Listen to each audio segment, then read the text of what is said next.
I would like for you to give us a premise on what is the African American Chamber of Commerce. Well, the African American Chamber of Commerce is exactly what it says, a chamber of commerce. Our number one goal is to elevate and to increase the revenues of black businesses, those black businesses that are not on anyone else's agenda, those black businesses that are emerging, new businesses. Some of those businesses have been around for as many as 20, 25 years, but still they're not getting the kinds of things that they need to elevate their revenues. And that's our number one priority, to increase those revenues of those businesses. And we're nothing more than a chamber of commerce. I want everyone to understand that we're not anything different. Okay. Chamber of Commerce, there are hundreds and thousands of them across the country. We're going to be another one. Okay, okay. Well, could you give us a premise as far as why is this actually needed? We have the Cincinnati Business Incubator, you have Cincinnati Minority Suppliers Development Council. What particular niche does the African American Chamber of Commerce actually fill as it relates to African Americans? Well, there's two parts to that. My canned answer to the question, why do we need a Chamber of Commerce, is because you asked the question. Okay. The other aspect of that is that our niche is African Americans. We're not a minority chamber of commerce. Okay. We are an African American chamber of commerce. Lately, I guess in recent years, African Americans have been pooled with minorities, and we end up getting the short end of the stick. Anytime you say something is minority, then it's open to everyone, it seems, except white men. Okay. It's even open to white women who are married to white men. So we are the African American Chamber of Commerce. Our emphasis is going to be on African American businesses. Of course, we're open to any business. We do business with a lot of other businesses that are out there in the community owned by other groups, and certainly we want them to be members of the African American Chamber of Commerce. But our emphasis is on African American business. Okay, what other founders of this organization are they? Well, what we did, let me take you back and give you a little scenario of what happened with the chamber. I did a presentation to a group of entrepreneurs about a month ago out at Integrity Hall, just talking about the concept of a chamber. And little did I know that those people would start the chamber that night. They didn't want to wait. And I'm thinking, well, we're going to come back next week, and take up membership dues. But we started it that night. It was a spontaneous effort. It was very enthusiastic, and I appreciated all of the support. So that's how the chamber got started, and it's just snowballed from there. So all of the people who joined between the date I did the presentation, which was June the 11th, up until July 31st, are considered founding members. Okay. And they will always be on a scroll signifying that. Okay. There's an organizing committee, of which I'm a member. Also, we have Loretta Allen, who has her own business, a secretarial business. We have Winona Johnson, who's a CPA, Craig Edwards, who's a minister as well as a financial planner, and Stephen Reese, who has his own business and owns Integrity Hall. We're the organizing committee, and we've been given the authority by the members to act in their stead to get everything going, take care of the legal, the corporation, all those kinds of things. Sure. What about accreditation? There's a United States Chamber of Commerce. Right. Are you guys going to go through that process? Where is the offices going to actually be located? Stephen Reese has given us free office space for the time being at Integrity Hall. That's our address, 2081 Seymour Avenue, Suite 21. Okay. There are 3 national black chambers of commerce. The National Black Chamber of Commerce in Washington, the African American Chamber of Commerce in Dallas, Texas, and the National Business League, which was formed originally by Booker T. Washington. Okay. It's also a national organization, but we are talking to them, but we are not going to be affiliated right now with any national group. We're going to try to get our local act together first, using, of course, the research and the information that we can get from other chambers. We've collaborated already with the Indianapolis Chamber of Commerce. Mr. Jesse Moore is the executive director. He's been to Cincinnati, he's spoken to our group. I've talked with Connie Pope, who is the chairman of the Black Chamber in Chicago, the oldest in the country, the Cosmopolitan Chamber of Commerce. And I've even talked to the national organizations, but what we want to do right now is to get our local act together, to draw upon the resources that are out there, and to put together the best effort that we can in Cincinnati first before we start branching out and growing faster than we want to grow. Okay. How do you actually plan on offering services to African American businesses? What's going to be the way in which these things are going to actually be done? Well, we decided to have a two-tier membership, businesses and individuals, whom I call consumers, because we're all consumers. Sure. The consumer membership is $25 and the business membership is $100 up until July 31st. What we're going to do is put together education programs, number one, for entrepreneurs and for consumers. We all need to be educated on what happens to our money, Sure. how it flows in and out of our community. So that's on the consumer side. In addition to that, for consumers, there will also be a monthly newsletter coming out letting them know what's going on. For the business members, we're also going to have entrepreneur education classes. We're going to have mentoring programs where people who've been in business for some years can come back and help emerging businesses and people who want to get into business. We're going to have a youth program where we're going to try to get into the schools and to acclimate youth to the principles of business and finance and capitalism and things like that, because we need to know that early on. Sure. Nobody's dealing with that with our youth now. Not the churches. The civil rights movement didn't do it. The churches are really not doing it to any great degree, and certainly the Board of Education is not doing it. Sure. They teach us everything except that. We need to have our kids understand those kinds of things so they can go into business and understand the value of making a job rather than taking a job. Don't go to school all your life just to get a good job, because as we see today, Sure. that can be short-lived. They can put you out, you know. So that's another emphasis. The other area is information gathering. We want to collect some data, some real data, not just name, address, and phone number of black businesses and put them in a directory. We want to document the economic impact that black businesses have on the city of Cincinnati, or Greater Cincinnati, I might mention, because we also include Covington and Newport. Okay. We invite business people there to be members too, because this is the Greater Cincinnati African American Chamber of Commerce. We're going to collect that kind of data, make it known, share it among our members, give them current business trends to let them know which way they should be going or which way they shouldn't be going. So all of that is going to go into an advocacy package. Our number one goal is to go down and to advocate for black businesses downtown, with governments, with other organizations, to see that African American businesses don't get left out. And I'm talking about probably 2,800 or so black businesses in this city that are not being served by a chamber. Okay. To my knowledge, there are only about 200 black businesses that are members of the downtown chamber. So that leaves a heck of a lot more out there that need some services. Without a doubt, when you think of African American businesses and you think of the Greater Cincinnati Chamber of Commerce, what would be the reason why only 200 businesses are actually belonging to Hamilton County Chamber Well, and not any other chamber? I mean, yeah. is it just the fact that a person doesn't understand that if they get into an organization, they have to work, whether they get in your organization Right. or this organization over there, they're still going to have to work That's right. to make it work That's right. for them. Yeah. Is it simply that?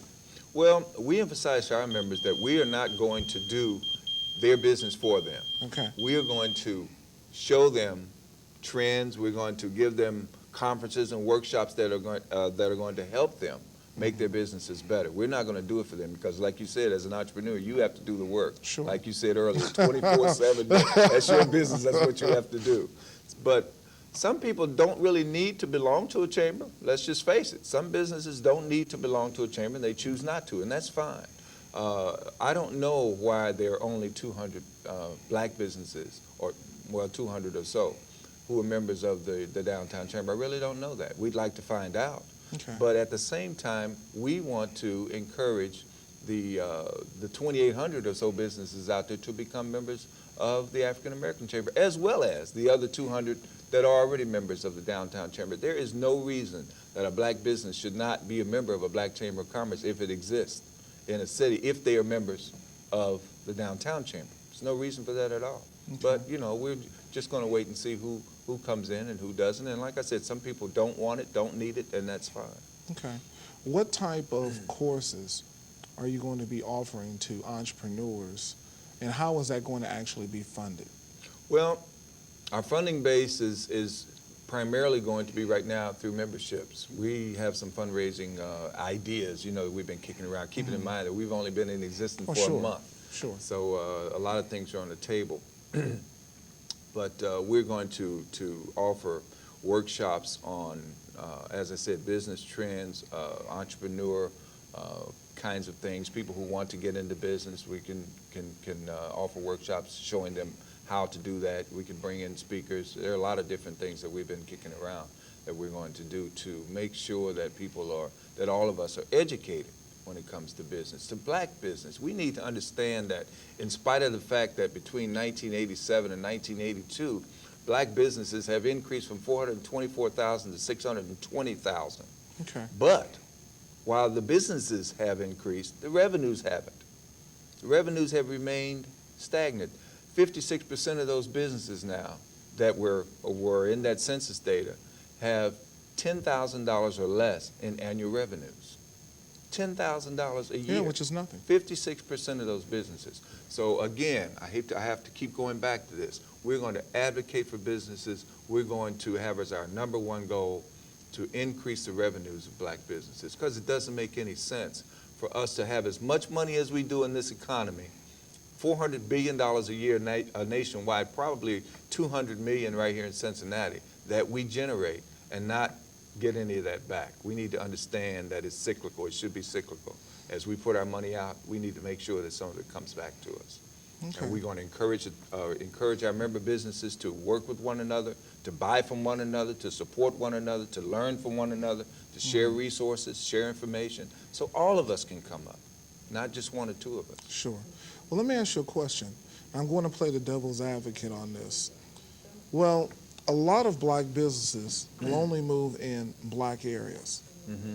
Okay? A lot of the black areas that you seem to have a high concentration of African Americans is not one of your more affluent areas. How are you going to change a lot of these entrepreneurs' minds to say, move out to Blue Ash, move out to Springdale, move out to Montgomery, move out to Indian Hill, start your business the same way and the same type of hustle and drive that you would put if you were going to be off Reading Road? You can put the same type of drive over here to broaden your base, opening up your mind, so to speak.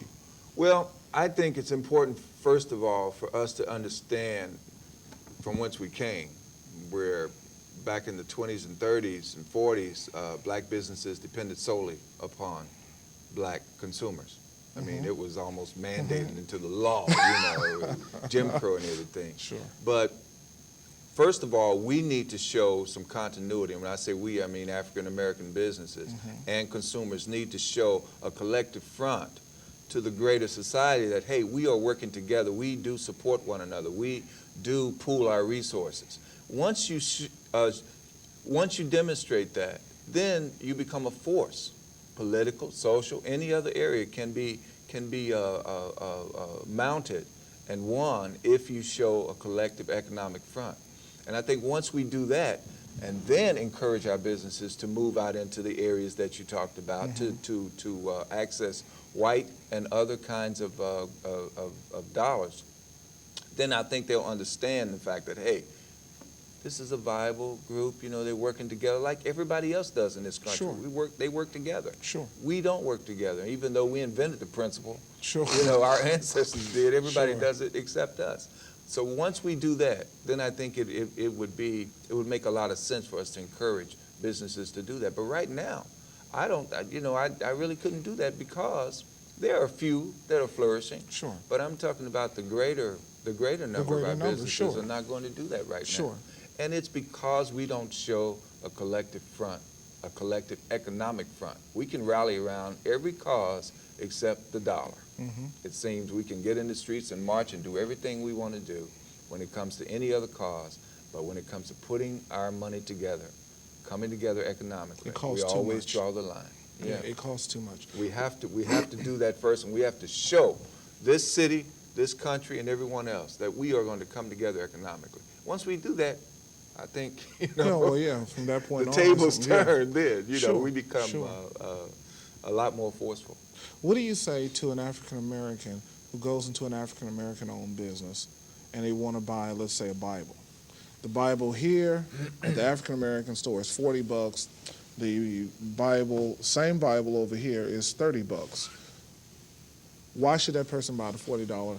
Well, what should they realize? What's the thinking that they should need to put into what it is they're doing to say, this is where I need to put my I'm money? glad you said what's the thinking, because that's what we have to do, change the way we think. Les Brown talked about it last week when he was in town. We have to get all this old stuff out and put in some new stuff. When you start talking about economics, you have to understand the power of collective purchasing, the power of bulk buying. If a major bookstore in this city has a Bible for $10 less than one of our black bookstores, we have to understand why. It's not because the black bookstore says, well, I'm going to cheat and raise my price. It's that he can only buy 10 or 15 of them. Whereas this large store, they buy them by the truckload. Sure. They even form cooperative buying programs with other stores to buy even more to get less of a price. But Malcolm talked about it. Dr. King talked about it. You can't have any kind of revolution if you're not willing to sacrifice something. So in other words, what you're We saying, need to sacrifice a we few have to put dollars. dollars. That's right. Sacrifice a few dollars.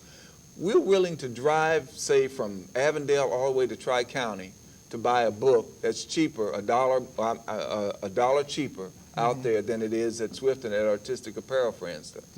You spend $1 worth of gas to get out there. Sure. You know, it's ridiculous the way Sure. we think. We have to take that stuff out of our minds and understand that if we support our stores, sure, we may pay a little bit more, but that's the sacrifice we have to make if we're going to be a force to be reckoned with in this city, economically. There's nothing wrong with that.